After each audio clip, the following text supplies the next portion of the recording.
ఇండియాకు ఒక big relief అనే చెప్పాలి. పుతిన్తో భేటీ తర్వాత ట్రంప్ కొంచెం వెనక్కి తగ్గారు. యుద్ధం ఆపాలంటే ఇండియాపై టారిఫ్స్ విషయంలో ఆలోచించాలంటూ పుతిన్ మాట్లాడినట్లుగా తెలుస్తోంది. తగ్గించాలంటూ ఖచ్చితంగా ఆయన డిమాండ్ చేశారు. దీంతో ఇండియాపై సెకండరీ టారిఫ్స్ విషయంలో 2-3 వారాల తర్వాత నిర్ణయం తీసుకుంటారంటూ ట్రంప్ ప్రకటించారు. పుతిన్తో భేటీ చాలా బాగా జరిగిందంటూ ట్రంప్ చెప్పారు.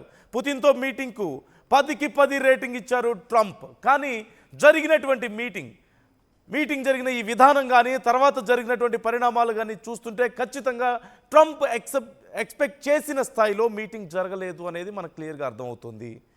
అండ్ అలాగే భారతదేశానికి సంబంధించి ఈ టారిఫ్స్ విషయంలో ట్రంప్ను ప్రశ్నించినప్పుడు ఇప్పుడే కాదు, ఒక 2-3 వారాల్లో నిర్ణయం తీసుకుంటాం, దీని గురించి ఆలోచిస్తున్నామని చెప్పారు. కానీ ట్రంప్ ఈ మీటింగ్కి వెళ్ళడానికి ముందు అమెరికా చేసినటువంటి ప్రకటన మనం చూసాం. ఒకవేళ గనక రష్యాతో ఈ భేటీ గనక విఫలమైతే, ఈ మీటింగ్ గనక సానుకూలంగా లేకపోతే భారత్ మీద మరింత ఒత్తిడి ఉంటుందని, మరిన్ని టారిఫ్స్ వేస్తామంటూ కూడా అమెరికా ప్రకటించింది.